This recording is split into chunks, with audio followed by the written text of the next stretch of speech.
आदाब नमस्कार, मैं शाहिद उमर। स्वागत है आप सभी का सियासत टीवी के साउथ इंडिया एक्सप्रेस में। आइए देखते हैं मुख्य समाचार। बीआरएस के कार्यकारी अध्यक्ष के टी रामाराव ने कहा कि पार्टी की रजत जयंती सार्वजनिक बैठक पार्टी के इतिहास की सबसे बड़ी बैठक होगी और हर महीने एक कार्यक्रम के साथ साल भर जश्न मनाया जाएगा। बीआरएस नेता ने मीडिया से बातचीत की। रामाराव ने कहा कि बैठक वारंगल के इलाका थुर्थी में होगी, जो वह क्षेत्र है जो यातायात व्यवधानों से बचाता है और जनता को असुविधा कम करता है। 1200 एकड़ में फैले इस आयोजन में पार्किंग सुविधाएं और भव्य व्यवस्थाएं शामिल होगी। केटीआर ने इस बात पर प्रकाश डाला कि तेलुगु राज्यों में तेलुगु देशम और बीआरएस सहित केवल 2 पार्टियों ने सफलतापूर्वक 25 साल पूरे किए हैं।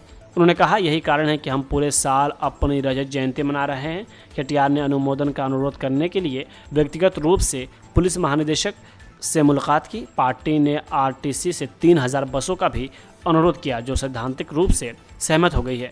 27 अप्रैल को रविवार होने के कारण छात्रों और अन्य लोगों के लिए छुट्टी है। केटीआर ने इस बात पर जोर दिया कि यह आयोजन किसी के लिए भी असुविधाजनक नहीं होगा। बैठक के बाद पार्टी सदस्यों का नामांकन करेगी और बाद में ग्राम स्तर से राज्य स्तर तक समितियों का गठन करेगी। केटीआर ने कहा कि पार्टी अध्यक्ष के चंद्रशेखर राव ने पहले ही सभी 33 जिलों के नेताओं और प्रतिनिधियों के साथ व्यक्तिगत रूप से तैयारियों की समीक्षा की है और इस आयोजन की निगरानी के लिए समितियों का गठन किया गया है।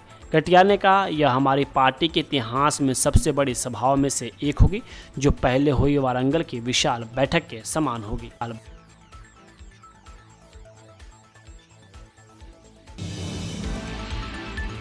पूर्व मंत्री और बीआरएस विधायक जी जगदीश रेड्डी ने एन चंद्रबाबू नायडू के प्रभाव में आंध्र प्रदेश को नदी के पानी में तेलंगाना का उचित हिस्सा सौंपने के लिए कांग्रेस सरकार पर तीखा हमला किया।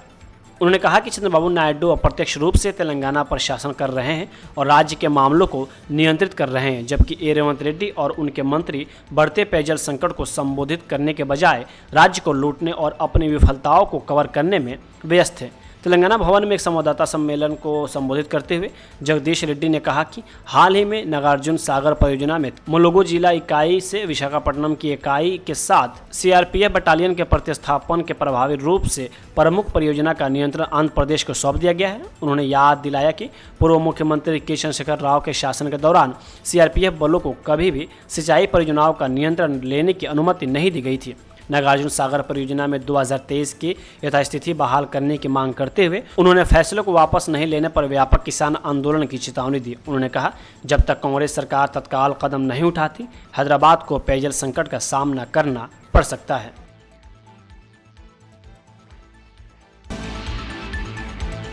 आज सोशल मीडिया प्लेटफॉर्म पर नागर कुरनूल का एक वीडियो सामने आने के बाद रील बनाने के लिए पुलिस वाहन के अवैध उपयोग के खिलाफ शिकायत दर्ज की गई है। कथित तौर पर यह वीडियो अमराबाद मंडल के एगलापेंटा में शूट किया गया है, जिसमें वाहन को कुछ युवाओं द्वारा चलाया जा रहा है। रिपोर्ट्स के मुताबिक ये लोग एक पुलिस अधिकारी के रिश्तेदार बताए जा रहे हैं। एक सर्कल इंस्पेक्टर ने घटना की शिकायत उच्च अधिकारियों से की है और फिलहाल जांच चल रही है। इस वीडियो से लोगों में आक्रोश फैल गया है। नगर कुरनूल के पुलिस अधीक्षक वैभव गायकवाड़ ने कहा, वाहन चोरी के संबंध में प्रसारित खबरें झूठी हैं। वाहन का इस्तेमाल एक उप निरीक्षक यानी एसआई के पोते द्वारा किया गया था। उन्होंने आगे कहा कि यह एक पुलिस अधिकारी के परिवार द्वारा सरकारी वाहन के दुरुपयोग का मामला है। एसआई के खिलाफ अनुशासनात्मक कार्रवाई की जाएगी।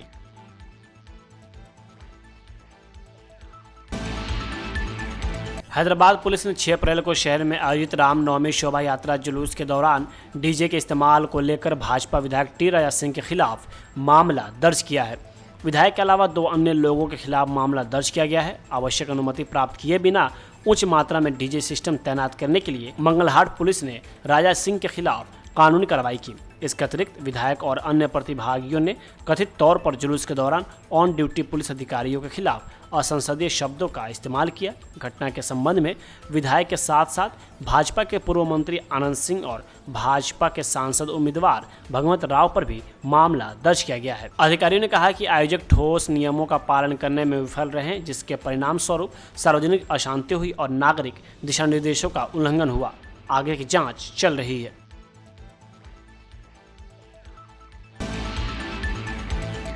केंद्रीय गृह मंत्री अमित शाह कल रात तमिलनाडु पहुंचेंगे। इस साल के अंत में बिहार और अगले साल पश्चिम बंगाल और तमिलनाडु में विधानसभा चुनाव होने हैं। ऐसे में पहले खबर आई थी कि केंद्रीय गृह मंत्री अमित शाह इन तीनों राज्यों का दौरा करेंगे और भाजपा नेताओं से मुलाकात करेंगे। जहां एक तमिलनाडु की बात है तो भाजपा 2026 के विधानसभा चुनाव के लिए विपक्षी दल AIADMK के साथ गठबंधन कर सकती है। माना जा रहा है कि AIADMK महासचिव पलानीस्वामी के पिछले महीने दिल्ली आने और अमित शाह से मुलाकात के बाद दोनों दलों के बीच गठबंधन की संभावना बढ़ गई है। बताया जा रहा है कि AIADMK के साथ गठबंधन की बातचीत और तमिलनाडु भाजपा नेता के चुनाव के लिए अमित शाह तमिलनाडु का दौरा कर रहे हैं। 11 अप्रैल को सुबह 10 बजे से शाम 4 बजे तक वह विभिन्न दलों के साथ विभिन्न कार्यक्रमों में हिस्सा लेंगे। इस राजनीतिक माहौल में अमित शाह का तमिलनाडु दौरा अहम माना जा रहा है।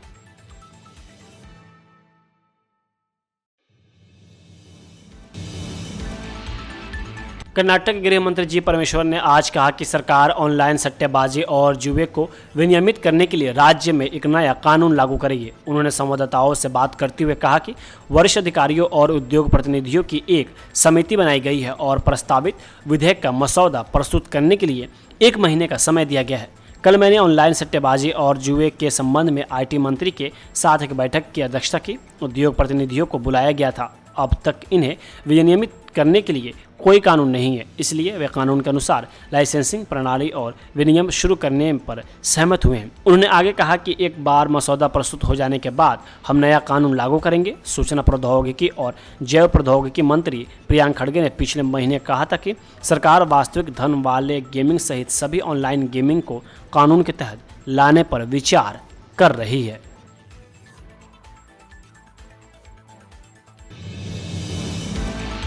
CPI सांसद P संतोष कुमार ने कहा कि PM नरेंद्र मोदी वह व्यक्ति हैं जिन्होंने वक्फ के पक्ष में वोट नहीं दिया।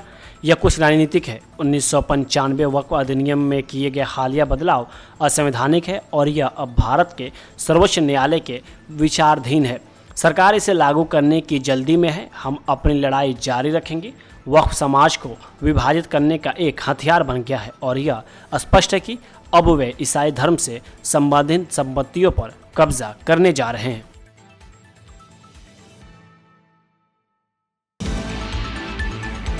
आंध्र प्रदेश के मुख्यमंत्री चंद्रबाबू नायडू ने जन शिकायतों और अनुरोधों का समाधान करते समय तेजी से प्रतिक्रिया की आवश्यकता पर जोर दिया।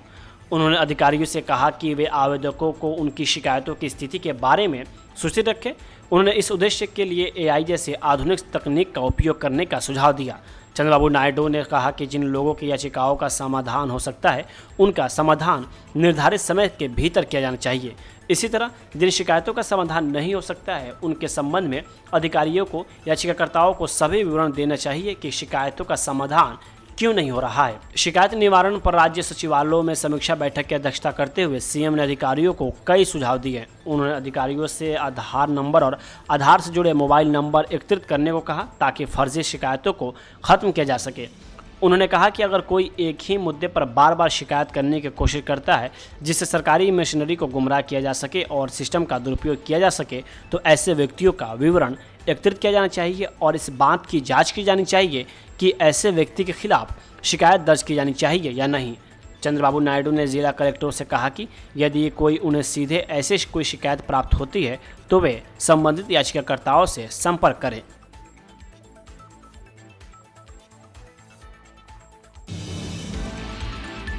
भाजपा आंध्र प्रदेश अध्यक्ष दगुम्बाती पुरंदेश्वरी ने आंध्र प्रदेश की नई राजधानी अमरावती के निर्माण के लिए केंद्र सरकार द्वारा धन आवंटन पर प्रसन्नता व्यक्त की। उन्होंने कहा कि गठबंधन सरकार ने चुनाव के दौरान किया गया वादा पूरा किया है। इस संबंध में उन्होंने अपने सोशल मीडिया प्लेटफॉर्म X पर एक वीडियो भी जारी किया है। हालांकि अमरावती के निर्माण के लिए DPR समय पर प्राप्त नहीं हुई, लेकिन केंद्र ने इस मुद्दे पर प्रतिबद्धता जताई और अमरावती में बुनियादी ढांचे के निर्माण के लिए 100 करोड़ रुपए आवंटित किए हैं। 2500 करोड़ रुपए आउटर रिंग रोड 20,000 करोड़ रुपए मंजूर किए गए हैं। 2024 के आम चुनाव में किए गए भाजपा के वादे के अनुसार विश्व बैंक ने 1,000 करोड़ रुपए उपलब्ध कराए हैं। आंध्र प्रदेश को 15,000 करोड़ रुपए देने का निर्णय लिया गया है।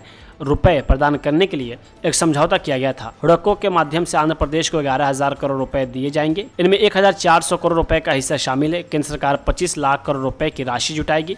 अनुदान के रूप में 15,000 करोड़ रुपए मिलेंगे। इसके एक भाग के रूप में केंद्र ने हाल ही में 4,285 करोड़ रुपए राज्य सरकार को केंद्रीय सहयोग का लाभ उठाते हुए धनराशि का सदुपयोग करना चाहिए। पुरंदेश्वरी ने कहा, अमरावती का विकास किया जाना चाहिए।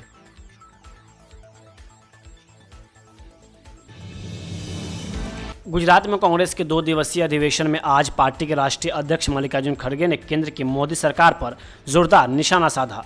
उन्होंने कहा कि सरकार पिछली 11 सालों से सत्ता में है, लेकिन दुर्भाग्य देखिए कि विपक्ष के किसी भी नेता को सदन में अपनी बात रखने का मौका नहीं दिया जाता है। खड़गे ने कहा, महत्वपूर्ण सार्वजनिक मुद्दों पर चर्चा करने के बजाय सरकार ने संसद में सुबह 3 से 4 बजे तक सांप्रदायिक ध्रुवीकरण के लिए बहस की। जनता के सरोकार के जरूरी मुद्दों पर बहस करने के बजाय सरकार कम्युनल पोलराइजेशन के लिए रात के 3-4 बजे तक संसद में बहस कराती रही और मणिपुर जैसे अहम मुद्दे पर रात के 4:30 बजे बहस शुरू होती है। मैंने कहा शाह जी को, अरे भाई ये कल बात करेंगे, क्योंकि इन मुद्दों पे हमको कुछ रोशनी डालना है, समझाना है और देश के लोगों को भी ये मालूम होना है मणिपुर का इंसिडेंट कैसा चल रहा है, वहां पर किस तरह की गवर्नेंस चल रही है। तभी भी सरकार नहीं मानी। इसका मतलब है कि सरकार कुछ छुपाना चाहती है, जनता से छुपाकर उनके जो फेल्यूअर्स है उसको वो एक ढंग से उसको छुपाकर रखना चाहती है।